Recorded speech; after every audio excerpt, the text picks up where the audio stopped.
Yo, what's going on, true Blazers fans? It's Torey, and I'm back with another player analysis. We gotta plug the Twitter. Our Twitter page is @TrueBlazerFan. The link will be in the description below.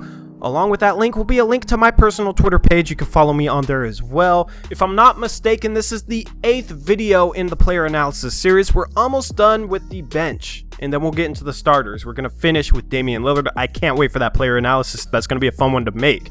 This one's going to be fun too, because in this video, we're going to be talking about our rookie, our first round pick, Anfernee Simons. So I've already released a draft pick breakdown on Anfernee Simons. It was one of the first videos I released for the channel, and if you guys want to watch that, I suggest you go check it out. Some of the stuff I'm going to be repeating, but it's been like 2 months or so, you know, it should feel fresh. I'm going to try and provide a little bit more information on what I think of Anfernee Simons, especially since I've been able to see him in Summer League since then. The first thing I have to talk about was I was surprised at how poised he was during Summer League because, as pretty much all you guys know, this is a guy who didn't play any college basketball. He played a post-grad year at IMG Academy, so he hasn't really played at that college level yet. IMG Academy, they do play some serious level basketball, but it's not quite college level. So this dude's making a jump, a pretty big jump from IMG Academy to playing against some NBA players in Summer League. Most of the time when guys try and make that big of a jump, they get a little too sped up, they try and force a lot of things, they don't play under enough control, and they don't play with enough poise. That was one of my biggest worries when it came to Anfernee Simons going into Summer League, that he was going to shoot a lot of bad shots, that he was going to try and press too much. But it was quite the opposite, man. He looked like he had been an NBA veteran for years. I mean, I know it's Summer League, so the competition isn't quite NBA level, but still, it was pretty admirable how poised he was during Summer League and how in control he played. He may not have shot great. He didn't shoot bad, though. He definitely showed that he could knock down some shots from NBA range. So his poise and his shooting were some of the more impressive things of his Summer League stint. He also looked pretty solid defensively as well, which was definitely a question mark for him going into his NBA career. And it was definitely a question mark going to the Summer League when he really hadn't defended players of that caliber. But he did a pretty good job on that end. Of course, it helps when you have Zach Collins, basically the best defensive player in all of Summer League this season. It helps when you have him behind you, but Anfernee Simons looked to have a decent motor and decent foot speed on that end. So that's what impressed me during Summer League. The one thing that I wanted to see that I didn't really see out of him was playmaking. And this is a guy who's a combo guard. You know, he's a small 2 guard or a big point guard. Big in terms of height, definitely not strength yet, because that kid is still a twig. He's definitely got to develop on that end, but he didn't really make plays for others. I don't really know his stats, but he only had a handful of assists. I honestly think I could count them on one hand,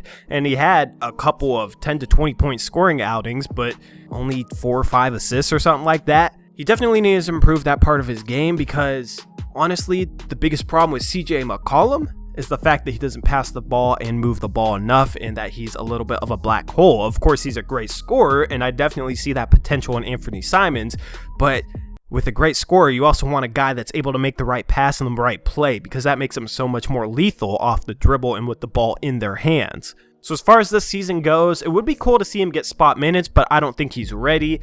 I said during that draft pick breakdown that he might be able to get some minutes this year. I mean, remember Zach Collins last year? He was a guy who we thought was going to see a lot of time in the G League and not play at all, and he ended up in the rotation playing some playoff minutes at the end of the season, but Anfernee Simons just doesn't have the strength yet, man. And he's definitely a guy, if he's playing the 2 guard, which he most likely would, you get guys like Klay Thompson, Bradley Beal even, just stronger 2 guards or bigger 2 guards, just posting them up and going to work down there. Even if it's not their game, Anfernee Simons is so skinny and small that guys would just feast on him on the low block. However, going forward into the next couple years, after Seth Curry is off the team because he's only on what is likely going to be a 1-year contract, Seth Curry has a player option for a 2nd year, but he's only making $2 million a year for that option, and I honestly think he's worth more than that. He's a better player than that, and if he stays healthy, he's definitely going to decline that player option and make more on the market, probably with another team.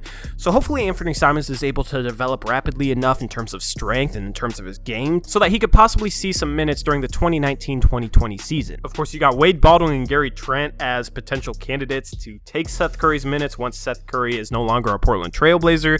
So Anfernee Simons does have some decent young competition, but I definitely want Anfernee Simons to win that battle because he has the most upside, and if he wins that battle, that means that he's fulfilling a lot of that upside. Of course, Portland can't really play a bad defender with Dame and CJ at that third guard spot. They can play a mediocre one like Seth Curry or Shabazz Napier or Pat Connaughton, but a bad defender, 3 guards that are all bad defenders, that's pretty tough. So Anfernee Simons is definitely going to need to focus on that end of the court to be able to see some minutes. But in the interviews that I've seen of him, he definitely seems to care about that side of the ball.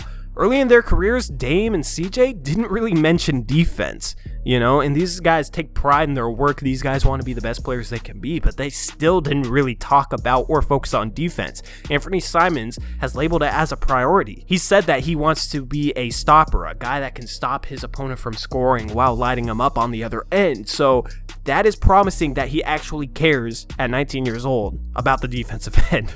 So as far as his overall ceiling, I think he could be a little bit better than CJ McCollum, honestly. He does seem to have that killer mentality. I think he could be just as good of a shooter and maybe be able to get more 3-point shots off because he has a form that's definitely conductive for being able to hit Dame and Steph Curry range shots. That low set point but quick enough to get it off on anybody, those types of players can shoot from range, man. It's easier to shoot from deep NBA 3-point range with that type of form. And then his athleticism, his quickness, and his vertical leaping ability, much better than CJ McCollum's in my opinion. Maybe not his quickness yet, but I think it should get there. And this is a guy that honestly, if he gets a little bit more strength, I could see dunking on people.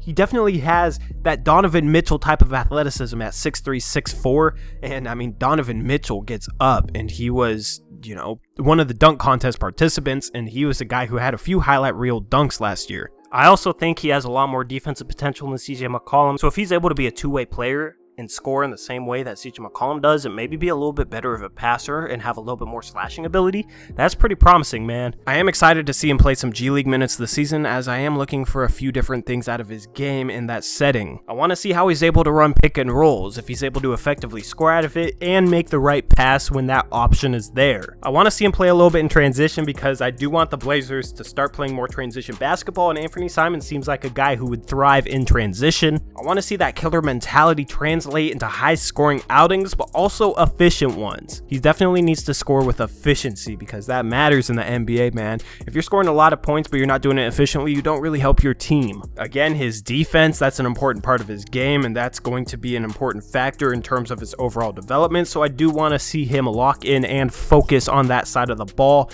and also know where to be in terms of team defense, because with young guys, there's a lot of them that can do a good job defending somebody one-on-one, but will struggle knowing where to be on the court in terms of defensive rotations, knowing when to dig on a driver, and knowing how to show out and close out to a shooter. Those are important things. And then I want to see his athleticism, man.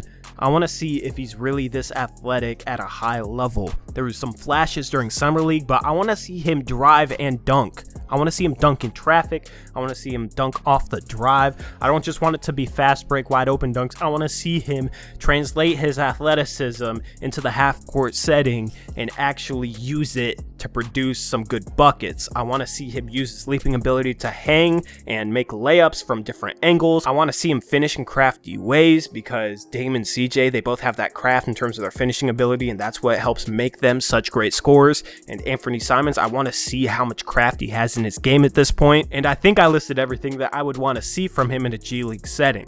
So I will definitely be watching those games, and I will definitely report back to you guys on what I'm seeing in Anfernee Simons in those G League games. I will definitely keep you guys updated in the middle of the season and break down what I'm seeing in those games for you guys. And trust me, I will do it better than any Blazer media source out there. So you guys definitely want to subscribe to this channel so you don't miss that. Anyway, true Blazer fans, let me know what you think about Anfernee Simons down in the comment section below. Let me know what your hopes are for him in terms of his development next season, as well as his career. So anyway, that's all I got for today. Stay tuned tomorrow for a Monday mailbag. Leave a question down below and I might get to it if I haven't already recorded the video, but leave a question anyway. I might get to it next week. I'm going to be doing Monday mailbags every single Monday. That's why they're called Monday mailbags. With all that being said, I'm out of here. I hope you guys have an amazing day, Rip City. Peace out.